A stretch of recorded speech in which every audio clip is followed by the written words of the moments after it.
خاک و خون میں ڈوبی ہوئی رات کے بطن سے ایک اور صبح طلوع ہوئی۔ یہ تاریخ اسلام کی ایک بھیانک اور ہولناک جنگ کے چوتھے روز کی صبح تھی۔ مسلمان فجر کی نماز پڑھ چکے تو خالد رضی اللہ تعالیٰ عنہ اٹھے۔ اے جماعت مومنین، خالد رضی اللہ تعالیٰ عنہ نے مجاہدین سے کہا، تم نے دن اللہ کی راہ میں لڑتے اور راتیں اللہ کو یاد کرتے گزاری ہیں۔ اللہ ہمارے حال سے بے خبر نہیں۔ اللہ دیکھ رہا ہے کہ تم لڑنے کے قابل نہیں رہے، پھر بھی لڑ رہے ہو۔ اللہ تم سے مایوس نہیں ہوا، تم اس کے رحم و کرم سے مایوس نہ ہونا۔ ہم اللہ کے لیے لڑ رہے ہیں۔ آج کے دن حوصلہ قائم رکھنا۔ آج اسلام کی قسمت کا فیصلہ ہوگا۔ کہیں ایسا نہ ہو کہ ہم اللہ کے سامنے شرمسار ہوں۔ کیا تم ان کے بچوں کی خاطر جو یتیم ہو گئے ہیں، اور ان کی بیویوں کی خاطر جو بیوہ ہو گئی ہیں، اور ان کی بہنوں اور ان کی ماؤں کی عزت کی خاطر نہیں لڑو گے؟ بے شک ابن ولید، مجاہدین کی آوازیں اٹھیں، ہم لڑیں گے، شہیدوں کے خون کے قطرے قطرے کا انتقام لیں گے۔ آج کے دن لڑیں گے، کل کے دن اور زندگی کے جتنے دن رہ گئے ہیں وہ کفار کے خلاف لڑتے گزار دیں گے۔ اس طرح مجاہدین نے خالد رضی اللہ تعالیٰ عنہ کی آواز پر جوش و خروش سے لبیک کہا، لیکن ان کی آوازوں میں وہ جان نہیں تھی جو ہوا کرتی تھی۔ جہاد کا عزم موجود تھا۔ خالد کا یہ پیغام سارے محاذ تک پہنچایا گیا۔ ہر سالار کی زبان پر یہی الفاظ تھے، آج کے دن حوصلہ نہ ہارنا، آج کے دن۔ ادھر رومی لشکر کے سالاروں کو بھی یہی حکم ملا تھا، آج کے دن مسلمانوں کا خاتمہ کر دو۔ صبح کا اجالا صاف ہوتے ہی رومی دستے نمودار ہوئے۔ ان کا انداز پہلے والا اور پلان بھی پہلے والا تھا۔ انہوں نے مسلمانوں کے دائیں پہلو پر سالار عمرو بن عاص کے دستوں پر حملہ کیا۔ حملہ آور آرمینیا کی فوج تھی جس کا سالار قناطیر تھا۔ عمرو بن عاص رضی اللہ تعالیٰ عنہ کے پہلو میں سالار شرجیل بن حسنہ رضی اللہ تعالیٰ عنہ کے دستے تھے۔ ان پر آرمینیوں نے حملہ کیا اور ان کی مدد کے لیے عیسائی دستے بھی ساتھ تھے۔ عمرو بن عاص رضی اللہ تعالیٰ عنہ کے لیے صورتحال مخدوش ہو گئی۔ انہوں نے بہت دیر مقابلہ کیا لیکن وہ دشمن کے سیلاب کے آگے ٹھہر نہ سکے۔ عمرو بن عاص کے مجاہدین نے تنظیم اور ترتیب توڑ دی اور حملہ آوروں پر ٹوٹ پڑے۔ وہ دراصل پسپا ہو رہے تھے لیکن اب وہ پسپائی کو قبول کرنے کے لیے تیار نہیں تھے۔ چنانچہ انہوں نے اپنی صفیں توڑ کر انفرادی لڑائی شروع کر دی۔ عمرو بن عاص رضی اللہ تعالیٰ عنہ سالار سے سپاہی بن گئے۔ وہ تو تلوار کے دھنی تھے، اکیلی انہی کی تلوار نے کئی آرمینیوں کو خون میں نہلا دیا۔ ان کے دستے کا ہر فرد اب اپنی لڑائی لڑ رہا تھا۔ انہوں نے دشمن کی بھی ترتیب توڑ دی۔ رومیوں کے اتحادی یہ آرمینی اس قسم کی لڑائی کی تاب نہ لا سکے، لیکن وہ پسپا نہیں ہو سکتے تھے، جس کی ایک وجہ تو یہ تھی کہ ان کے پیچھے تازہ دم عیسائی دستے موجود تھے۔ وہ آرمینیوں کو پیچھے نہیں آنے دیتے تھے۔ دوسری وجہ یہ کہ ان کے سالار پیچھے ہٹنے کا حکم نہیں دیتے تھے، اور تیسری وجہ یہ کہ مسلمان تعداد میں کم ہونے کے باوجود انہیں لڑائی میں سے نکلنے نہیں دے رہے تھے۔ شرجیل بن حسنہ کے دستوں کی حالت بھی ٹھیک نہیں تھی، انہیں دشمن نے بہت پیچھے ہٹا دیا تھا۔ مجاہدین بے جگری سے لڑ رہے تھے لیکن دشمن کا دباؤ ان کے لیے ناقابل برداشت ہو گیا تھا۔ خالد نے یہ صورتحال دیکھی تو انہوں نے یہ چال سوچی کہ عمرو بن عاص اور شرجیل بن حسنہ پر حملہ کرنے والے آرمینیوں پر پہلو سے حملہ کیا جائے، لیکن ان کی مدد کو آنے والے دستوں کا راستہ روکنا بھی ضروری تھا۔ انہوں نے قاصد کو بلایا، ابو عبیدہ اور یزید سے کہو کہ آگے بڑھ کر اپنے سامنے والے رومیوں پر حملہ کر دیں۔ خالد رضی اللہ تعالیٰ عنہ نے کہا، اور انہیں کہنا کہ دشمن کے ان دستوں کو روکے رکھنا ہے کہ ہمارے دائیں پہلو کی طرف نہ جا سکیں، اور انہیں کہنا کہ اپنے سوار دستے بھی حملہ کر رہے ہیں۔ قاصد نے گھوڑے کو ایڑ لگائی اور ابو عبیدہ اور یزید بن ابو سفیان تک جا پہنچا۔ پیغام ملتے ہی ان دونوں سالاروں نے اپنے سامنے والے رومی دستوں پر حملہ کر دیا۔ خالد نے اپنے مخصوص رسالے کو دو حصوں میں تقسیم کیا، ایک حصے کی کمان قیس بن حبیرہ کو دی اور دوسرے کو اپنے کمان میں رکھا۔ خالد اپنے دائیں پہلو کے پیچھے سے گزر کر آگے نکل گئے اور اس طرف سے آرمینی دستوں پر حملہ کر دیا۔ ان کے حکم کے مطابق قیس بن حبیرہ کے سوار دستوں نے آرمینیوں پر دوسرے پہلو سے حملہ کر دیا۔ شرجیل نے سامنے سے حملہ کر دیا۔ یہ تین طرفہ حملہ تھا جو آرمینیوں کے لیے ایک آفت ثابت ہوا۔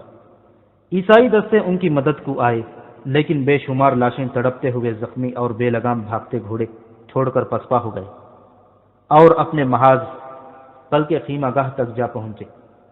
ابھی دشمن کا پیچھا نہیں کیا جا سکتا تھا۔ خالد ابھی دفاعی جنگ لڑ رہے تھے۔ وہ چاہتے تھے کہ دشمن حملہ کر کر تھک جائے۔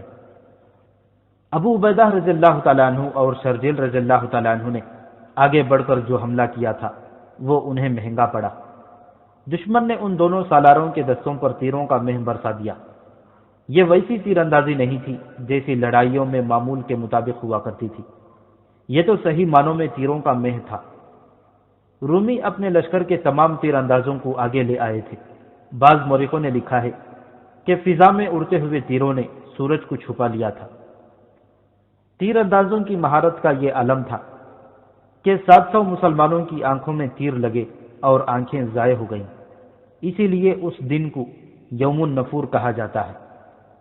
مسلمان تیر اندازوں نے رومی تیر اندازوں پر تیر چلائے، لیکن مسلمانوں کے تیر بیکار ثابت ہوئے، کیونکہ مسلمانوں کی کمانیں چھوٹی تھیں، ان سے تیر دور تک نہیں جا سکتا تھا۔ اس کے علاوہ تیر اندازوں کی تعداد دشمن کے مقابلے میں بہت تھوڑی تھی۔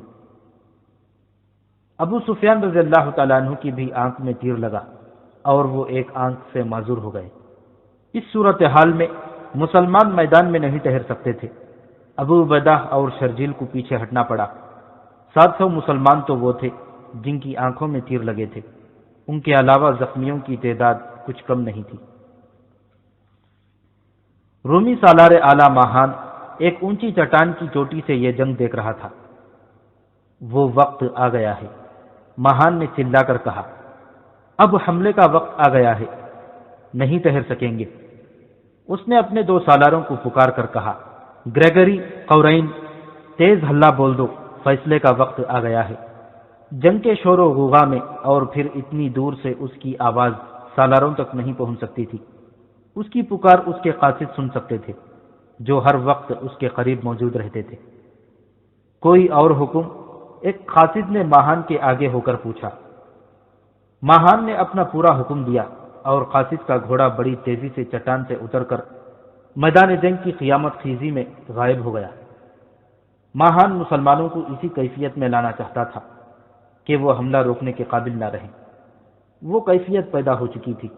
مسلمانوں کی نفری ہزاروں کے حساب سے کم ہو گئی تھی، اور جو زخمی نہیں تھے وہ جسمانی تھکن سے چور ہو چکے تھے۔ رومیوں کے لیے وہ فیصلہ کن حملہ آ گیا تھا جس کا حکم ماہان نے گزشتہ رات اپنے سالاروں کو دیا تھا۔ ماہان کا حکم پہنچتے ہی رومیوں نے 3 سالاروں ابو عبیدہ، یزید بن ابو سفیان اور اکرمہ کے دستوں پر حملہ کر دیا۔ ابو عبیدہ اور شرجیل کے دستوں پر زیادہ دباؤ ڈالا گیا کیونکہ ان کے قدم پہلے ہی اکھڑے ہوئے تھے اور پیچھے ہٹ رہے تھے۔ انہیں میدان جنگ سے بھگا دینا رومیوں کے لیے کوئی مشکل نہ تھا۔ وہ پیچھے ہی پیچھے ہٹتے جا رہے تھے۔ رومی جنگ کو فیصلہ کن مرحلے میں لے آئے تھے۔ مسلمانوں کی شکست یقینی تھی، اور اس شکست کے نتائج صرف ان مسلمانوں کے لیے ہی تباہ کن نہیں تھی جو لڑ رہے تھے، بلکہ یہ اسلام کے لیے بھی کاری ضرب تھی۔ اسی میدان میں یہ فیصلہ ہونا تھا کہ اس خطے میں مسلمان رہیں گے یا رومی، اسلام رہے گا یا عیسائیت۔ میدان عیسائیت کے ہاتھ میں تھا۔ ابو عبیدہ رضی اللہ تعالیٰ عنہ اور یزید رضی اللہ تعالیٰ عنہ کے دستوں کے بائیں پہلو پر اکرمہ کے دستے تھے۔ ان پر بھی حملہ ہوا تھا، لیکن یہ اتنا زوردار نہیں تھا جتنا دوسرے دستوں پر تھا۔ اکرمہ نے ابو عبیدہ اور یزید جیسے بہادر سالاروں کو پسپائی کی حالت میں دیکھا تو انہوں نے محسوس کیا کہ ان کے اپنے دستے بھی نہیں ٹھہر سکیں گے۔ خدا کی قسم، ہم یوں نہیں بھاگیں گے، اکرمہ رضی اللہ تعالیٰ عنہ نے نعرہ لگایا اور اپنے دستوں میں گھوم پھر کر کہا، جو لڑ کر مرنے اور پیچھے نہ ہٹنے کی قسم کھانے کو تیار ہیں الگ ہو جائیں۔ سوچ کر قسم کھانا، قسم توڑنے کے عذاب کو سوچ لو، فیصلہ کرو تمہیں کیا منظور ہے، شکست یا موت، ذلت اور رسوائی کی زندگی یا باعزت موت۔ اگر صورتحال یہ نہ ہوتی کہ مسلمان تازہ دم ہوتے تو اکرمہ رضی اللہ تعالیٰ عنہ کے اس اعلان کی ضرورت ہی نہیں تھی، لیکن مسلمان جسمانی طور پر جس بری حالت کو پہنچ گئے تھے اس کا بہت برا اثر ذہنوں پر بھی پڑا تھا۔ یہ دستے یہ پہلی جنگ تو نہیں لڑ رہے تھے، وہ 3-4 برسوں سے گھروں سے نکلے ہوئے تھے اور لڑتے ہوئے یہاں تک پہنچے تھے۔ یہ جذبہ تھا جو انہیں یہاں تک لے آیا تھا، ورنہ عام ذہنی حالت میں یہ ممکن نہیں تھا۔ اس جسمانی اور ذہنی کیفیت میں اکرمہ کے اعلان اور للکار پر صرف 400 مجاہدین نے لبیک کہا اور حلف اٹھایا کہ ایک قدم پیچھے نہیں ہٹیں گے، لڑتے ہوئے جانے دے دیں گے۔ باقی جو تھے وہ لڑنے سے منہ نہیں موڑ رہے تھے، لیکن وہ ایسی قسم نہیں کھانا چاہتے تھے جسے وہ پورا نہ کر سکیں۔ ان 400 مجاہدین نے جنہوں نے حلف اٹھایا تھا اپنے سالار اکرمہ رضی اللہ تعالیٰ عنہ کی قیادت میں ان رومیوں پر حملہ بول دیا جو ابو عبیدہ اور یزید کو پیچھے دھکیل رہے تھے۔ یہ حملہ اتنا شدید تھا جیسے شیر شکار پر جھپٹ رہے ہوں۔ اس کا نتیجہ یہ رہا کہ رومیوں کا جانی نقصان بے شمار ہوا۔ اکرمہ رضی اللہ تعالیٰ عنہ کے دستوں میں سے کوئی ایک آدمی بھی پسپا نہ ہوا، لیکن 400 جانبازوں میں ایک بھی صحیح اور سلامت نہ رہا۔ زیادہ تر شہید ہو گئے، باقی شدید زخمی ہوئے اور بعد میں زخموں کی تاب نہ لا کر شہید ہوتے رہے۔ کئی ایک جسمانی طور پر معذور ہو گئے۔ انتہائی شدید زخمی ہونے والوں میں اکرمہ بھی تھے اور ان کے جوان بیٹے عمرو بھی۔ انہیں بے ہوشی کی حالت میں پیچھے لایا گیا تھا۔ ابو عبیدہ اور یزید کے دستے پیچھے ہٹتے گئے، رومی انہیں دھکیلتے چلے آ رہے تھے۔ بڑا ہی خون ریز معرکہ تھا۔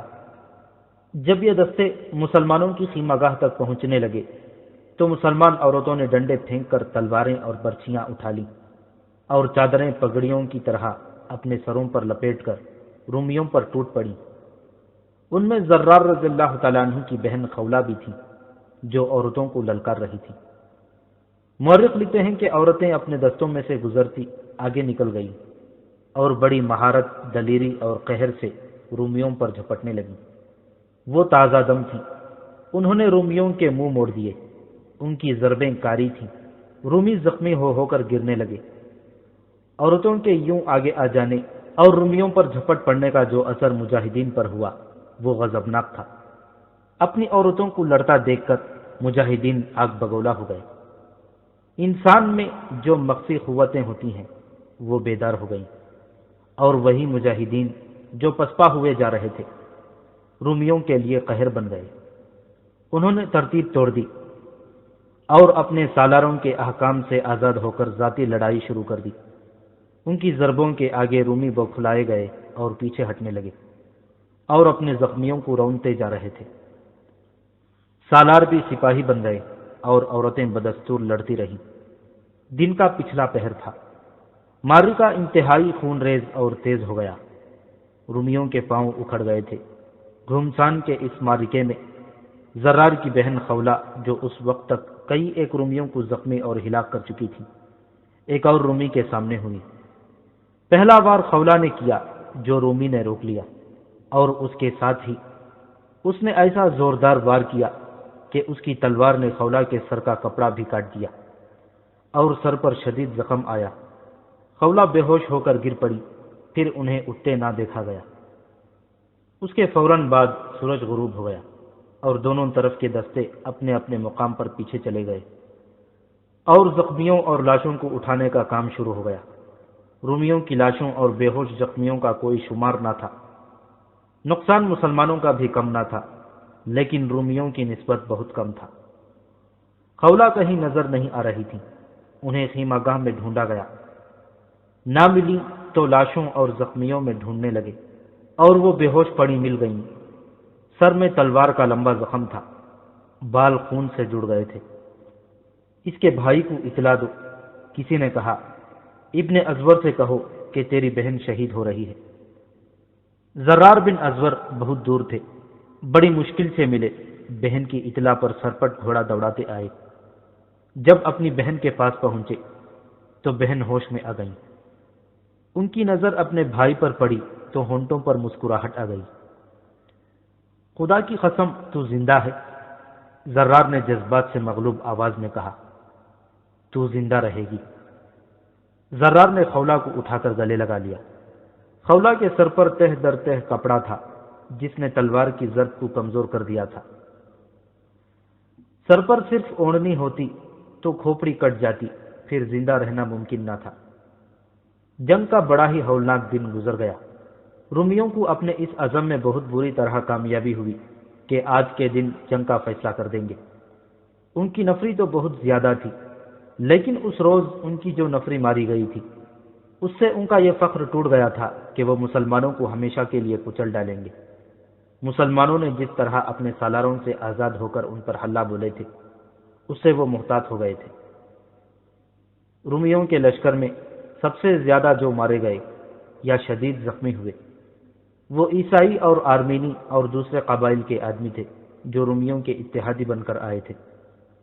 رومی سالار اعلیٰ ماہان نے انہی کو آگے کر دیا اور بار بار انہی سے حملے کروا رہا تھا۔ ان لوگوں کا جذبہ اتنی زیادہ لاشیں اور زخمی دیکھ کر مجروح ہو گیا تھا۔ اس روز ایک اور واقعہ ہو گیا۔ خالد رضی اللہ تعالیٰ عنہ پریشانی کے عالم میں کسی کو ڈھونڈتے پھر رہے تھے۔ جنگ کے متعلق تو ان کے چہرے پر اضطراب اور ہیجان رہتا تھا، لیکن ایسی پریشانی ان کے چہرے پر شاید ہی کبھی دیکھنے میں آئی ہو۔ ان سے پریشانی کا باعث پوچھا گیا۔ میری ٹوپی، خالد رضی اللہ تعالیٰ عنہ نے کہا۔ سرخ ٹوپی میری کہیں گر گئی ہے، اسے ڈھونڈ رہا ہوں۔ یہ دن کا واقعہ ہے جب خالد اپنے سوار دستے کو لڑا رہے تھے۔ معرکے میں کچھ دیر کا تعطل پیدا ہو گیا تھا۔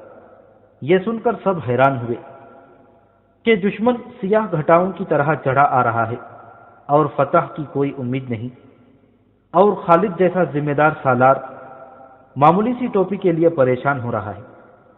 خالد نے سب سے کہا کہ ان کی ٹوپی تلاش کرے۔ تلاش بیار کے بعد ان کی سرخ ٹوپی مل گئی۔ مورخ لکھتے ہیں کہ خالد کے چہرے پر رونق اور ہونٹوں پر تبسم آ گیا۔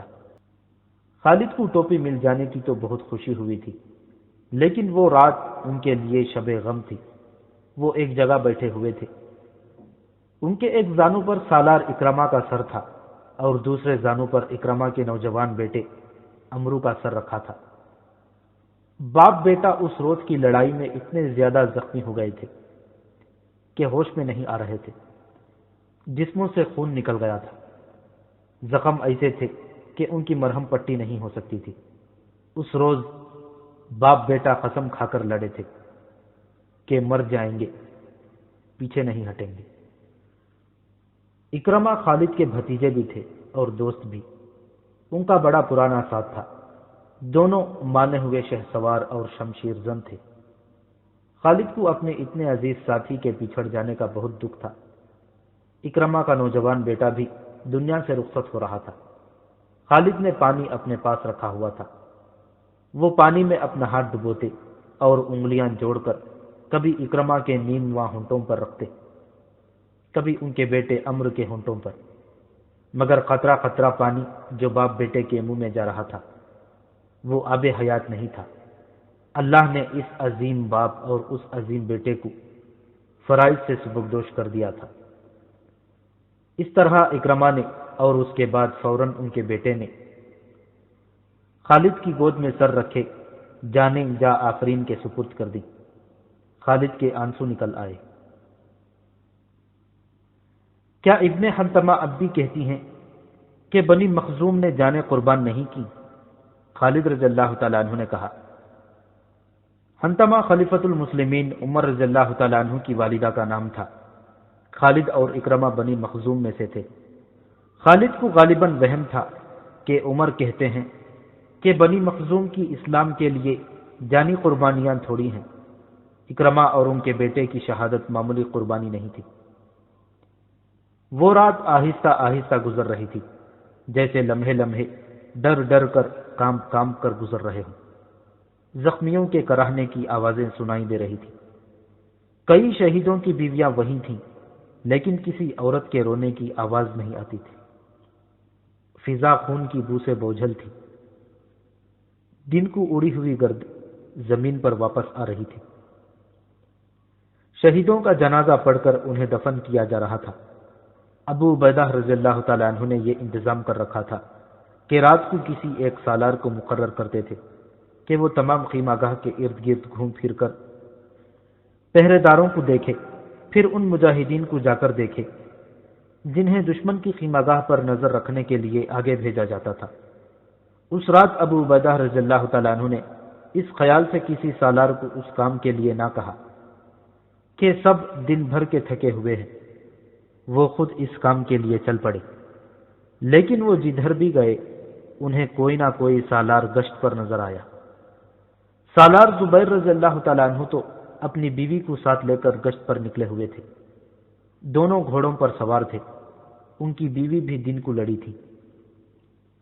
یہ رات بھی گزر گئی۔ جنگ یرموک کی 5ویں صبح طلوع ہوئی۔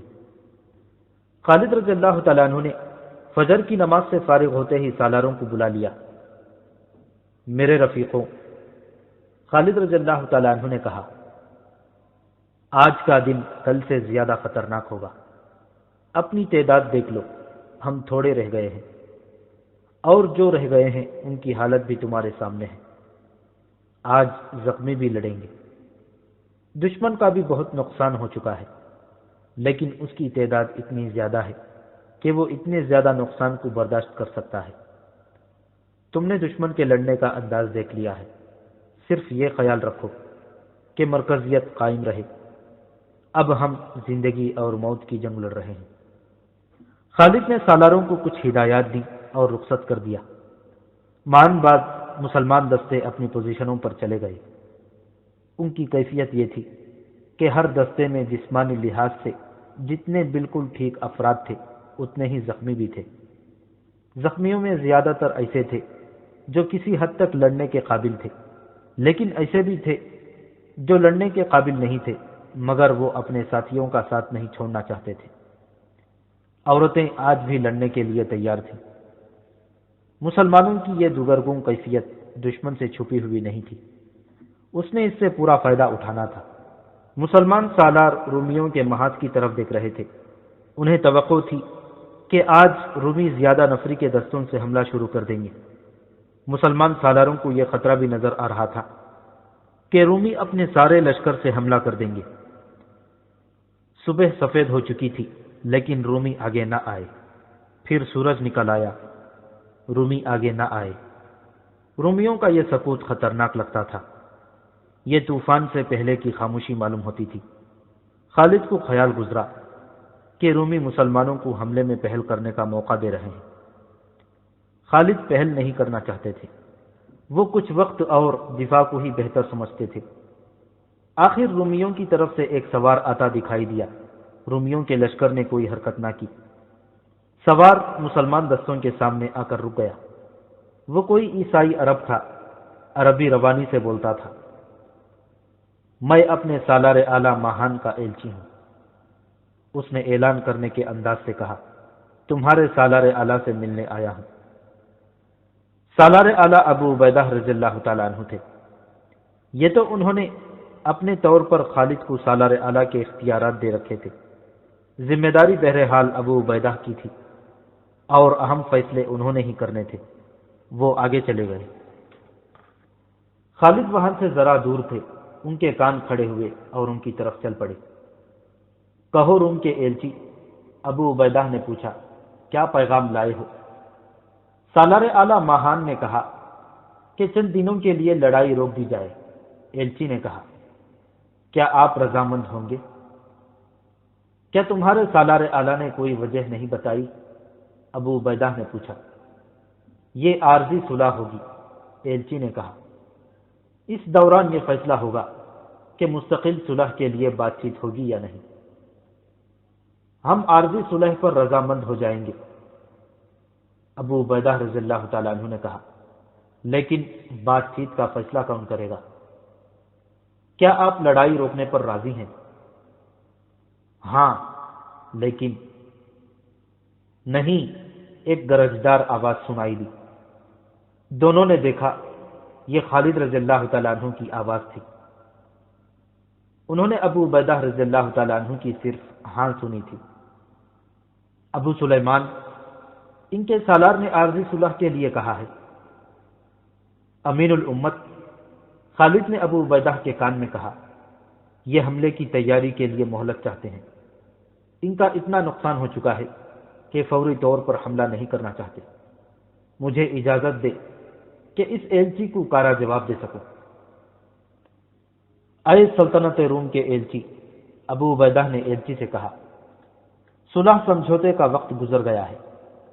اپنے اتنے زیادہ آدمی مروا کر میں یہ نہیں کہلوانا چاہتا کہ میں اپنے اتنے زیادہ مجاہدین کا خون ضائع کر آیا ہوں۔ لڑائی جاری رہے گی۔ ابو عبیدہ رضی اللہ تعالیٰ عنہ نے گھوڑا موڑا اور خالد کے ساتھ اپنے محاذ کی طرف چل پڑے۔ ابو سلیمان، ابو عبیدہ رضی اللہ تعالیٰ عنہ نے کہا، اپنے مجاہدین کی حالت دیکھتے ہوئے میں نے سوچا تھا کہ انہیں آرام مل جائے اور کچھ زخمی ٹھیک ہو جائیں۔ کیا تو دیکھ نہیں رہا؟ سب دیکھ رہا ہوں ابن جراح، لیکن حالت ہمارے دشمن کی بھی ٹھیک نہیں، ورنہ وہ صلح کا دھوکہ نہ دیتا۔ رومیوں کے ساتھ بہت سے قبیلے آئے ہیں۔ رومی سالاروں نے انہی کو سب سے پہلے مروایا ہے اور اپنی باقاعدہ فوج کو وہ بہت کم استعمال کر رہے ہیں۔ یہ قبیلے باغی ہو گئے ہوں گے یا ان کا دم خم ٹوٹ چکا ہوگا۔ ہم انہیں سنبھلنے کی مہلت نہیں دیں گے۔ کیا تو ان پر حملے کی سوچ رہا ہے؟ ابو عبیدہ رضی اللہ تعالیٰ عنہ نے پوچھا۔ کیا تو سوچنے کے قابل نہیں رہا امین الامت؟ مل کر سوچیں گے۔ خالد رضی اللہ تعالیٰ عنہ نے جو سوچا وہ بڑا ہی پرخطر اور دلیرانہ اقدام تھا۔ وہ دن جو جنگ کا 5واں دن تھا بغیر لڑائی کے گزر گیا۔ دستوں کو ایک دن کا تو آرام مل گیا، لیکن سالاروں نے آرام نہ کیا۔ خالد نے سالاروں کو اپنے ساتھ مصروف رکھا۔ انہوں نے 8000 گھوڑ سوار الگ کر کے ایک دستہ بنا لیا۔ سالاروں کو اپنا نیا منصوبہ سمجھایا۔ انہوں نے یہ منصوبہ اپنے جن پیادہ اور سواروں کے لیے بنایا تھا ان میں آدھی تعداد زخمی تھی۔ ایسا خطرہ خالد ہی مول لے سکتے تھے۔ چھٹے دن کی صبح طلوع ہوئی، رومی لشکر آگے آ گیا۔ مسلمان میدان میں نئی ترتیب میں موجود تھے۔ رومی سالار گریگری گھوڑے پر سوار آگے بڑھا۔ گریگری ان دستوں کا سالار تھا جن کے 10 سپاہی ایک ایک زنجیر سے بندھے ہوئے ہوتے تھے۔ گریگری نے دونوں فوجوں کے درمیان گھوڑا روکا۔ کیا تمہارے سالار اعلیٰ میں ہمت ہے کہ میرے مقابلے میں آئے؟ گریگری نے للکار کر کہا۔ ابو عبیدہ رضی اللہ تعالیٰ عنہ نے اپنے گھوڑے کو ایڑ لگائی اور گریگری کی طرف گئے۔ رک جا ابن جراح۔ خالد رضی اللہ تعالیٰ عنہ نے ابو عبیدہ کو پکارا اور گھوڑا دوڑا کر ان کے قریب چلے گئے۔ کہنے لگے، تو آگے نہیں جائے گا، مجھے جانے دے۔ ابو سلیمان، وہ مجھے للکار رہا ہے۔ امین الامت کو روک لو۔ متعدد سالاروں نے شور مچایا۔ ابن ولید کو جانے دو۔ مورخ لکھتے ہیں کہ گریگری کو مسلمان سالار ماہر تیغزن سمجھتے تھے۔ تیغزنی میں ابو عبیدہ رضی اللہ تعالیٰ عنہ بھی کم نہ تھے، پھر بھی سب خالد کو گریگری کی ٹکر کا آدمی سمجھتے تھے۔ لیکن ابو عبیدہ رضی اللہ تعالیٰ عنہ نے کسی کی نہ سنی اور گریگری کے مقابلے کے لیے چلے گئے۔ گریگری نے ابو عبیدہ رضی اللہ تعالیٰ عنہ کو اپنی طرف آتے دیکھا تو اس نے گھوڑے کو ایڑ لگائی اور اس طرح ایک طرف لے گیا جیسے وہ پہلو کی طرف آ کر تلوار کا وار کرنا چاہتا ہو۔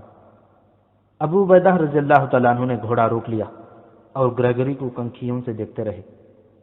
گریگری نے اپنے ہی انداز سے گھوڑا گھما کر اور دوڑا کر ابو عبیدہ رضی اللہ تعالیٰ عنہ پر وار کیا۔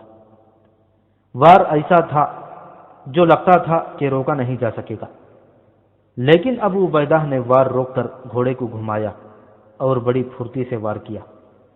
گریگری نے وار کو روک لیا۔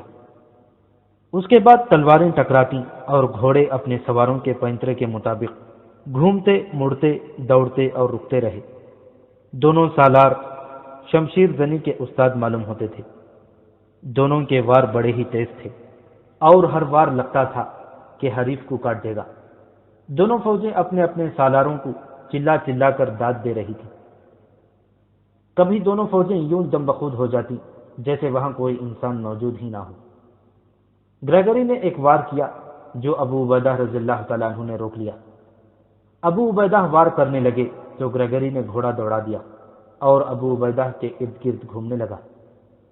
ابو عبیدہ وار کرنے کو بڑھتے تو وہ رک کر وار روکنے کے بجائے گھوڑے کو پرے کر لیتا۔ ابو عبیدہ نے اس پر وار کرنے کی بہت کوشش کی، لیکن وہ وار سے بھاگ رہا تھا۔ ایسے نظر آتا تھا جیسے وہ مقابلے سے منہ موڑ رہا ہو۔ ابو عبیدہ رضی اللہ تعالیٰ عنہ اس کے پیچھے ہو گئے۔ آخر اس نے گھوڑے کا رخ اپنے لشکر کی طرف کر دیا۔ ابو عبیدہ رضی اللہ تعالیٰ عنہ اس کے پیچھے پیچھے اور اس کا پیچھا کرتے رہے۔ اس نے گھوڑے کی رفتار تیز کر دی، ابو عبیدہ نے بھی رفتار بڑھا دی۔ رومی لشکر پر تو خاموشی طاری ہو گئی، لیکن مسلمانوں نے داد و تحسین کا شور بپا کر دیا۔ رومی سالار مقابلے سے منہ موڑ کر بھاگ گیا تھا۔ گریگری نے گھوڑے کو ایک طرف موڑا اور رفتار اور تیز کر دی۔ ابو عبیدہ رضی اللہ تعالیٰ عنہ نے گھوڑے کو ایڑ لگائی اور اس کے قریب چلے گئے۔ گریگری نے گھوڑا فوراً گھما کر ابو عبیدہ کے سامنے کر دیا۔ یہ اس کی چال تھی۔ وہ بھاگ نکلنے کا دھوکہ دے رہا تھا۔ دھوکہ یہ تھا کہ وہ اچانک گھوم کر ابو عبیدہ رضی اللہ تعالیٰ عنہ پر وار کرے گا اور انہیں وار روکنے کی مہلت نہیں ملے گی۔ مورخ طبری اور بلازری نے لکھا ہے کہ ابو عبیدہ چوکنے تھے اور گریگری کے دھوکے کو سمجھ گئے تھے۔ گریگری فوراً پیچھے کو گھوڑا موڑ کر وار کرنے لگا تو ابو عبیدہ کی تلوار پہلے ہی حرکت میں آ چکی تھی۔ گریگری کی گردن موزون زاویے پر تھی۔ ابو عبیدہ کا وار سیدھا گردن پر پڑا، جس سے گردن کی ہڈیوں کا ایک جوڑ کٹ گیا اور گردن ایک طرف ڈھلک گئی۔ گریگری گھوڑے سے گر پڑا۔ مسلمانوں نے داد و تحسین کا غل غبارہ بپا کر دیا۔ دستور کے مطابق ابو عبیدہ رضی اللہ تعالیٰ عنہ کو گھوڑے سے اتر کر گریگری کی تلوار خود اور زرہ اتار لینی چاہیے تھی، لیکن وہ گھوڑے سے نہ اترے۔ کچھ دیر گریگری کو تڑپتا دیکھتے رہے۔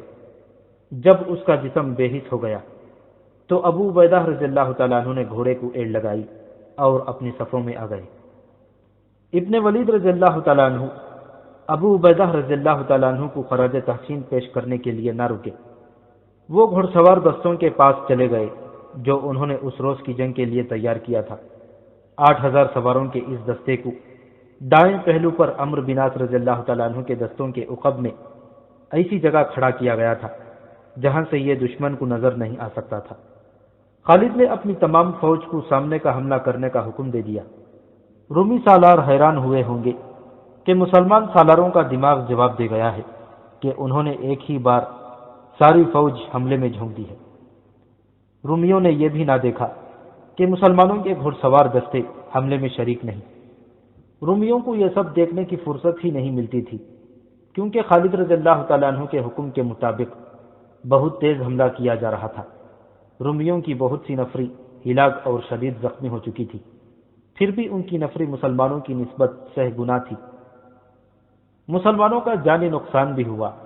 اتنی کم نفری کا اتنی بڑی تعداد پر حملہ خودکشی کے برابر تھا۔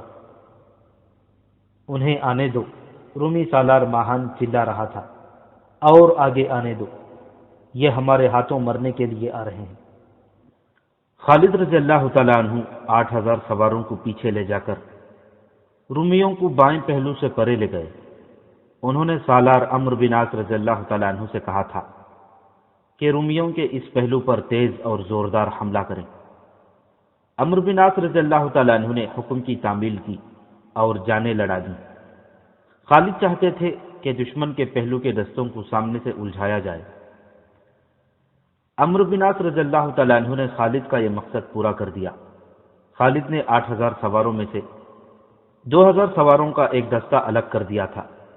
انہوں نے جب دیکھا کہ دشمن کے پہلو کے دستے عمرو بن عاص رضی اللہ تعالیٰ عنہ کے دستوں سے الجھ گئے ہیں، تو 6000 سواروں کے ساتھ رومیوں کے پہلو والے دستوں کے خالی پہلو کی طرف حملہ کر دیا۔ رومیوں کے لیے یہ حملہ غیر متوقع تھا۔ ان کے پاؤں اکھڑ گئے۔ عمرو بن عاص رضی اللہ تعالیٰ عنہ نے اپنے حملوں میں شدت پیدا کر دی۔ دشمن کے انہی دستوں پر سامنے سے شرجیل بن حسنہ نے بھی حملہ کیا۔ خالد نے جن 2000 سواروں کو الگ کیا تھا انہیں حکم دیا کہ وہ دشمن کے اس سوار دستے پر حملہ کریں جو اپنے پہلو کے دستوں کی مدد کے لیے تیار تھا۔ ان 2000 سواروں کے لیے یہ حکم تھا کہ وہ دشمن کے سوار دستے کو روکے رکھیں، یعنی حملہ شدید نہ کریں بلکہ دشمن کو دھوکے میں رکھیں۔ بعد میں پتہ چلا تھا کہ رومیوں کا یہ سوار دستہ خاص طور پر تیار کیا گیا تھا، اسے ہر اس جگہ مدد کے لیے پہنچنا تھا جہاں مدد کی ضرورت تھی۔ مسلمان سواروں نے اس سوار دستے کو اس طرح الجھایا کہ حملہ کرتے اور پیچھے یا دائیں بائیں نکل جاتے، پینترا بدل کر پھر آگے بڑھتے اور ہلکی سی جھڑپ لے کر ادھر ادھر ہو جاتے۔ خالد رضی اللہ تعالیٰ عنہ کی یہ چال کاریگر ثابت ہوئی۔ انہوں نے دشمن کے مقابلے میں اتنی کم تعداد کو ایسی عقل مندی سے استعمال کیا تھا کہ دشمن کے پہلو کے دستوں کے پاؤں اکھڑ گئے۔ ان دستوں کو توقع تھی کہ مشکل کے وقت سوار دستے مدد کو آ جائیں گے، لیکن مدد کو آنے والے سواروں کو خالد کے 2000 سواروں نے آنکھ مچولی جیسی جھڑپوں میں الجھا رکھا تھا۔ دشمن کے پہلو کے دستے ایک بار پھر پیچھے ہٹے تو خالد نے 6000 سواروں سے حملے میں شدت پیدا کر دی۔ ماہان نے خود آ کر اپنے دستوں کو جم کر لڑانے کی کوشش کی، لیکن اس کا سوار دستہ بری طرح بکھرنے اور پیچھے ہٹنے لگا۔ پیادہ دستے سوار دستوں کی مدد کے بغیر نہیں لڑ سکتے تھے، وہ بے طرح بکھرنے اور بھاگنے لگے۔ بھاگنے والے پیادہ دستے آرمینی تھے۔ مورخ لکھتے ہیں کہ ان کے بھاگنے کی ایک وجہ تو مسلمانوں کے سوار دستے کا حملہ تھا اور ان پر سامنے سے بھی بہت زیادہ دباؤ پڑ رہا تھا، اور دوسری وجہ یہ تھی کہ آرمینی سالاروں نے محسوس کیا کہ انہیں دانستہ سواروں کی مدد سے محروم رکھا جا رہا ہے۔ ان کے پیچھے عیسائی عرب تھے جن کا سالار جبلہ بن ایہم تھا، انہوں نے بھی رسالے کی مدد کو نہ آنے کو غلط سمجھا اور لڑنے سے منہ موڑ گئے۔ مورخ لکھتے ہیں کہ آرمینیوں اور عیسائیوں کی پسپائی بھگدڑ کی مانند تھی۔ دو مورخوں نے اسے سیلاب بھی کہا ہے، جس کے آگے جو کچھ بھی آتا ہے سیلاب اسے اپنے ساتھ بہا لے جاتا ہے۔ رومیوں کے بائیں پہلو سے بھاگنے والے دستوں کی تعداد 40,000 بتائی گئی ہے۔ 40,000 انسانوں کی بھگدڑ ایسا بے قابو سیلاب تھا جو اپنے سالاروں کو بھی اپنے ساتھ بہا لے گیا، یہاں تک کہ سالار اعلیٰ ماہان جو ابھی میدان نہیں چھوڑنا چاہتا تھا اپنے محافظوں سمیت اس سیلاب کی لپیٹ میں آ گیا اور بہتا چلا گیا۔ یہ کامیابی خالد کی عسکری دانش کا حاصل تھا۔ انہوں نے دشمن کے پیادوں کو سواروں کی مدد سے محروم کر دیا تھا اور سواروں سے پیادوں پر حملہ بول دیا تھا۔ خالد کے آگے بڑھنے کا رخ ماہان اور اس کے 2000 سوار محافظوں کی طرف تھا۔ ادھر ابو عبیدہ رضی اللہ تعالیٰ عنہ اور یزید بن ابو سفیان رضی اللہ تعالیٰ عنہ اپنے سامنے کے دستوں پر اس انداز سے حملے کر رہے تھے کہ بھرپور لڑائی بھی نہیں لڑتے تھے اور پیچھے بھی نہیں ہٹتے تھے۔ ابو عبیدہ نے دشمن کے ان دستوں کو روکا ہوا تھا جو زنجیروں میں بندھے ہوئے تھے۔ یہ دستے تیزی سے آگے پیچھے نہیں ہو سکتے تھے۔ خالد دشمن کے اس رسالے کو جس نے سارے محاذ کو مدد دینی تھی بکھیر کر بھگا چکے تھے۔ اس رسالے کو کھل کر لڑنے کا موقع ہی نہیں دیا گیا تھا۔ خالد اب اپنے رسالے سوار دستے کے ساتھ رومیوں کی عقب میں چلے گئے تھے۔ انہوں نے عقب سے حملہ کر دیا۔ یہ رومی فوج کا دوسرا حصہ تھا۔ اس پر اپنے بائیں کے دستوں اور سوار دستوں کے بھاگنے کا بہت برا اثر پڑ چکا تھا۔ ماہان کے غائب ہو جانے کی وجہ سے مرکزیت بھی ختم ہو گئی تھی۔ اب سالار اپنی اپنی لڑائی لڑ رہے تھے، وہ اب صرف دفاع میں لڑ سکتے تھے۔ کسی بھی فوج کا بڑا حصہ بھاگ نکلے اور کمک کی امید نہ رہے تو اس صورت میں یہی ہو سکتا ہے کہ اپنی جانیں بچانے کے لیے لڑا جاتا ہے اور موقع ملتے ہی پسپائی اختیار کی جاتی ہے۔ رومی لشکر کے لیے یہ صورتحال پیدا ہو چکی تھی۔ خالد رضی اللہ تعالیٰ عنہ نے دشمن کے بھاگنے کے راستے روک لیے تھے سوائے ایک کے۔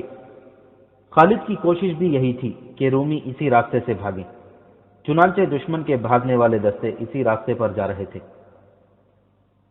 رومی فوج بھی پسپا ہو رہی تھی لیکن منظم طریقے سے۔ اس کا کچھ حصہ بھگدڑ میں بہہ گیا تھا، زیادہ تعداد منظم انداز سے پسپا ہوئی۔ خالد نے اس تمام علاقے کی زمین کو دور دور تک دیکھ لیا تھا، اور انہوں نے اس زمین سے فائدہ اٹھانے کے لیے اور جو کچھ سوچ لیا تھا وہ کسی عام دماغ میں نہیں آ سکتا۔ رومی لشکر جب بھاگ رہا تھا تو خالد کے حکم سے ان کے دستے بھاگنے والوں کا تعاقب کر کے ایک خاص طرف جانے پر مجبور کر رہے تھے۔ اس طرف وادی الرقات تھی جس میں ایک ندی بہتی تھی، اور اس وادی کے خدوخال کچھ اس طرح تھے۔ وادی ارد گرد کی زمین سے گہرائی میں چلی جاتی تھی۔ اس کی ایک طرف کی ڈھلان تو ٹھیک تھی، لیکن اس کے بالمقابل کی ڈھلان زیادہ تر سیدھی تھی۔ وہاں سے اوپر چڑھا تو جا سکتا تھا، لیکن بہت مشکل سے۔ رومی فوج کے باقاعدہ دستے اس طرف چلے گئے، ان کے سامنے یہی راستہ تھا۔ وہ آسان ڈھلان اتر گئے اور انہوں نے ندی بھی پار کر لی۔ جب وہ دوسری ڈھلان چڑھنے لگے تو مشکل پیش آئی۔ آہستہ آہستہ اوپر چلے گئے۔ اچانک اوپر سے نعرے بلند ہوئے اور للکار سنائی دی۔ نعرے لگانے والے مسلمان سوار تھے، اور ان کے سالار زرار بن ازور تھے۔ ان کا جسم ناف سے اوپر ننگا تھا۔ خالد نے رات کو جو منصوبہ بنایا تھا اس کے مطابق انہوں نے اسی وقت زرار کو 500 سوار دے کر وادی الرقات کے دوسرے کنارے پر بھیج دیا، اور اچھی طرح سمجھا دیا تھا کہ انہیں کیا کرنا ہے۔ خالد نے جیسا سوچا تھا ویسا ہی ہوا۔ رومی فوج کی دراصل کوشش یہ تھی کہ اس کے تعاقب میں جو مسلمان آ رہے ہیں ان سے بہت فاصلہ رکھا جائے، اس لیے وہ بہت جلدی جا رہے تھے۔ خالد نے تعاقب اسی مقصد کے لیے جاری رکھا تھا کہ رومی فوج جلدی میں رہے۔ اس مقصد میں کامیابی یوں ہوئی کہ رومی اوپر گئے تو اوپر زرار کے 500 سوار برچھیاں تانے کھڑے تھے۔ رومی جو اوپر چلے گئے تھے وہ مسلمانوں کے ہاتھوں مارے گئے، اور جو ابھی اوپر جا رہے تھے وہ پیچھے مڑے، لیکن عمودی کنارے سے وہ تیزی سے نیچے نہیں آ سکتے تھے۔ مسلمانوں نے ان پر پتھر برسانے شروع کر دیے جو انہوں نے اسی مقصد کے لیے اکٹھے کر رکھے تھے۔ اوپر والے گرتے اور لڑکتے ہوئے نیچے جاتے تھے۔ اوپر سے ان پر وزنی پتھر گرتے تھے۔ ان میں گھوڑ سوار بھی تھے، گھوڑے بھی گرے اور پیادے ان کے نیچے آ کر مرنے لگے۔ رومی کچھ کم تو نہ تھے، ابھی ایک بڑی تعداد ندی تک نہیں پہنچی تھی۔ رومی سالاروں نے اپنے آگے جانے والوں کی تباہی دیکھی تو اپنے دستوں کو آگے جانے سے روک دیا، اور وادی میں اترنے کے بجائے انہیں اوپر صف آرا کر دیا۔ وہ لڑ کر مرنا چاہتے تھے۔ آرمینیوں اور عیسائی عربوں کی بھی کچھ نفری ان سے آ ملی تھی۔ یہ نفری بھاگ رہی تھی اور مسلمان انہیں وادی کی طرف لے آئے تھے۔ خالد رضی اللہ تعالیٰ عنہ اپنی فوج کے ساتھ تھے۔ انہوں نے دشمن کو صف آرا دیکھا تو اپنے سالاروں کو بلا کر کہا کہ دشمن پر حملہ کر دیں۔ ان میں لڑنے کا دم نہیں رہا۔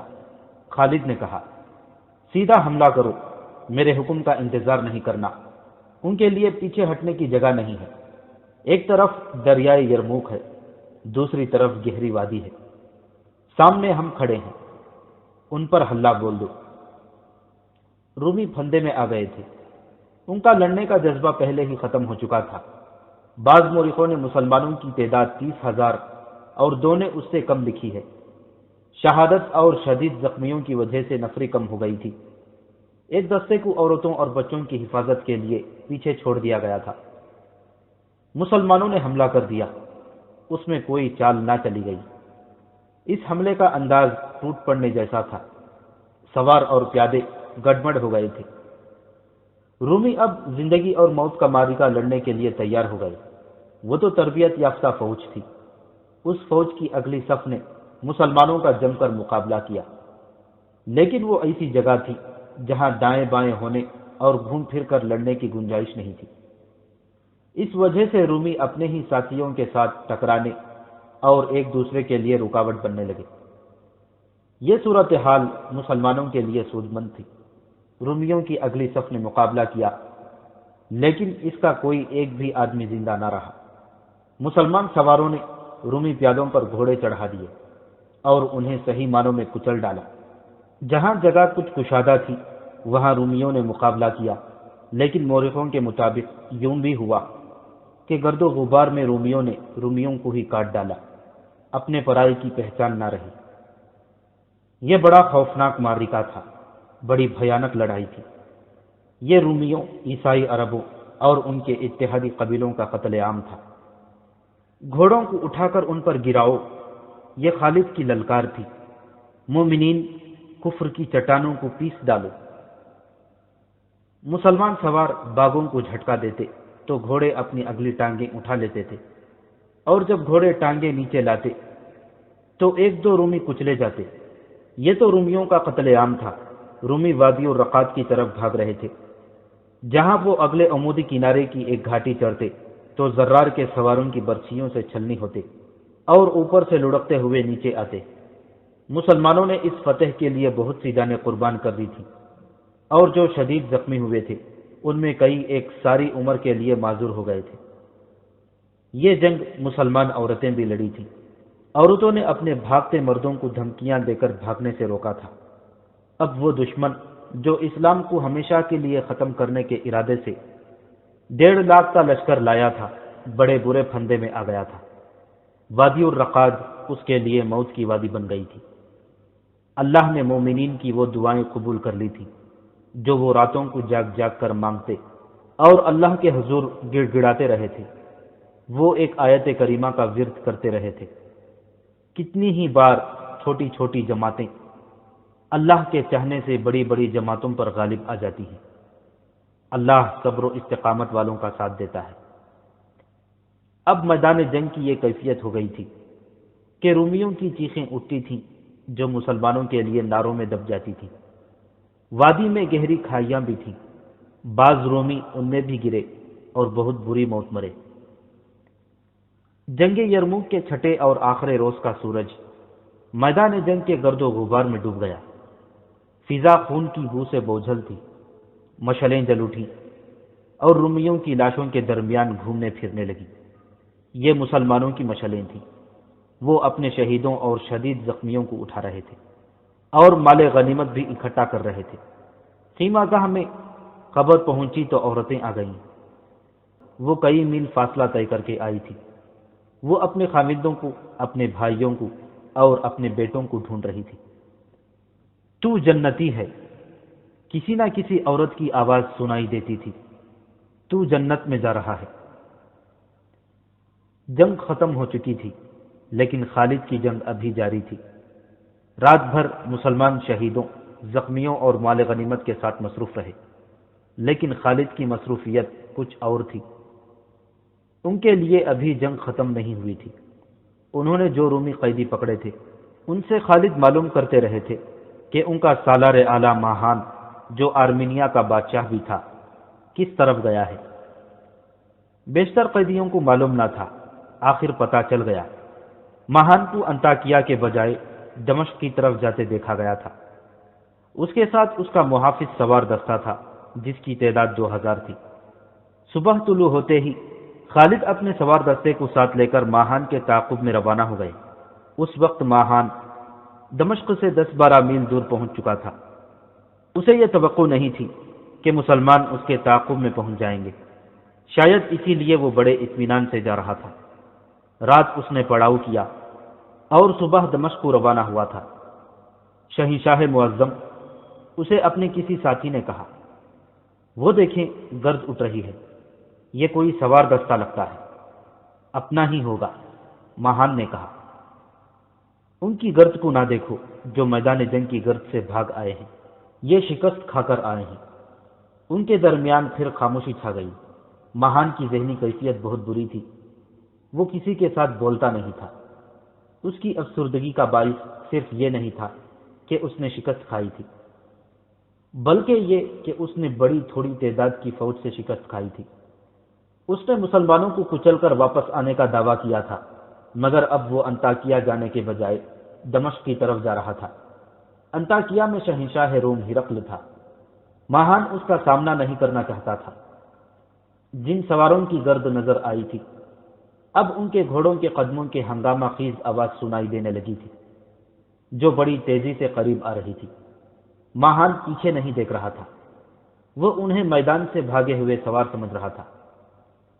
سوار قریب آئے تو 2 حصوں میں بٹ گئے اور اس کے ارد گرد گھیرا ڈالنے لگے۔ اس کے ساتھ ہی للکار سنائی دی، انا فارس الزدید، انا خالد بن ولید۔ تب ماہان چونکا، اس کے ساتھ اپنے 2000 سوار محافظ ہی نہیں تھے بلکہ آرمینیا کی باقاعدہ فوج کے بھی کچھ تعداد تھی اور کچھ عیسائی عرب بھی تھے۔ اس نے ان سب کو لڑنے کی ترتیب میں کر دیا اور خود اپنے چند ایک محافظ ساتھ لے کر الگ ہٹ گیا۔ خالد کو بتایا گیا تھا کہ ماہان کے ساتھ اپنے محافظوں کا سوار دستہ ہے، لیکن اس کے ساتھ اس سے دوگنی سے بھی کچھ زیادہ تعداد تھی۔ خالد نے گھیرے کی شکل میں حملہ کیا۔ ماہان کی فوج نے جم کر مقابلہ کیا، لیکن مسلمان تھکے ہوئے ہونے کے باوجود تازہ دم لڑتے تھے۔ یہ فتح کی خوشی کا اثر تھا۔ تاریخ میں اس مجاہد کا نام نہیں ملتا جو لڑائی سے بچتا بچاتا ماہان تک جا پہنچا۔ وہ ماہان کے سواروں کا حصار توڑ گیا اور اس نے ماہان کو ہلاک کر دیا۔ مجاہد خود بھی زخمی ہوا، لیکن ماہان کو ہلاک کر کے اس نے اپنے ساتھیوں کا کام آسان کر دیا۔ اپنے شہنشاہ اور سالار اعلیٰ کو مرتا دیکھ کر اس کے سوار معرکے میں سے نکلنے لگے۔ کچھ دیر بعد دشمن کے سوار اور پیادے جدھر کو رخ ہوا ادھر کو ہی بھاگ نکلے، لیکن بہت سی لاشیں اور اچھے بھلے گھوڑے پیچھے چھوڑ گئے۔ دمشق دور نہیں تھا۔ خالد نے دمشق کا رخ کیا۔ یہ ان کا ایک اور دلیرانہ اقدام تھا۔ دمشق پر مسلمانوں کا قبضہ رہا تھا، لیکن رومیوں کے اتنے بڑے لشکر کو دیکھ کر مسلمانوں نے دمشق سے قبضہ اٹھا لیا تھا۔ خدا کی قسم، خالد رضی اللہ تعالی عنہ نے کہا، دمشق کے دروازے اب بھی ہمارے لیے کھل جائیں گے۔ توقع نہیں تھی کہ ایسا ہی ہوگا۔ ہو ہی نہیں سکتا تھا کہ مسلمانوں کے چلے جانے کے بعد بھی رومیوں نے اس اہم شہر پر اپنا تسلط نہ جمایا ہو۔ خالد کی قیادت میں جب مسلمان سواروں کا دستہ دمشق پہنچا تو دیوار کے اوپر سے کسی نے پوچھا کہ تم لوگ کون ہو؟ کیا تم نے نہیں پہچانا کہ یہ تمہارے حاکم تھے لیکن حکومت تمہاری تھی؟ خالد نے کہا، کیا تم نہ کہتے تھے کہ رومیوں سے مسلمان اچھے ہیں؟ خدا کی قسم، ہم رومیوں کو ہمیشہ کے لیے ختم کر آئے ہیں۔ مسلمان آ گئے ہیں، یہ ایک نعرہ تھا جو دیوار کے اوپر بلند ہوا۔ پھر یہ نعرہ سارے شہر میں پھیل گیا۔ شہر کا بڑا دروازہ کھل گیا اور شہریوں کا ایک ریلا باہر نکلا۔ لوگوں نے بازو پھیلا کر مسلمانوں کا استقبال کیا اور خوشی سے ناچتے ہوئے خالد اور ان کے سوار دستے کو شہر میں لے گئے۔ یہ اس اچھے سلوک اور برتاؤ کا اثر تھا جو مسلمانوں نے اہل دمشق سے کیا تھا۔ مسلمانوں نے تو کردار کی بلندی کا یہ مظاہرہ بھی کیا تھا کہ دمشق سے رخصت ہونے سے پہلے شہریوں سے وصول کیا ہوا جزیہ واپس کر دیا تھا۔ خالد دمشق میں نہیں رک سکتے تھے، انہیں یرموک پہنچنا تھا اور فتح کے بعد کے امور اور انتظامات دیکھنے تھے۔ وہ اسی وقت روانہ ہو گئے۔ شام سے رومی سلطنت کا بوریا بستر گول ہو گیا۔ چند دنوں بعد شہنشاہ ہرقل انطاکیہ سے رخصت ہوا۔ اس کا ٹھکانہ اب قسطنطنیہ تھا۔ دو مورخوں بلازری اور تبری نے لکھا ہے کہ شہنشاہ ہرقل جب انطاکیہ سے روانہ ہوا تو اس نے کچھ دور جا کر رک کر اور پیچھے مڑ کر دیکھا۔ اے ارض شام، اس نے آہ لے کر بوجھل سی آواز میں کہا، اس بد نصیب کا آخری سلام قبول کر جو تجھ سے جدا ہو رہا ہے۔ اب رومی ادھر آئے بھی تو ان پر تیرا خوف سوار ہوگا۔ کتنا خوبصورت ملک دشمن کو دیے جا رہا ہوں۔ جنگ یرموک پر ہر دور کی جنگی مبصروں نے کچھ نہ کچھ لکھا ہے۔ اس پر سب متفق ہیں کہ یہ جنگ خالد رضی اللہ تعالیٰ عنہ کی عقل سے جیتی گئی تھی اور یہ کامیابی کارگر چالوں سے حاصل کی گئی تھی۔ اس جنگ میں 4000 مومنین شہید ہوئے اور زخمی تقریباً سبھی ہوئے۔ خود خالد رضی اللہ تعالیٰ عنہ زخمی تھے۔ رومیوں کی اموات 1,00,000 سے زیادہ بتائی گئی ہے، لیکن مورخوں کی اکثریت 70,000 پر متفق ہے۔ سلطنت اسلامیہ شام تک پھیل گئی۔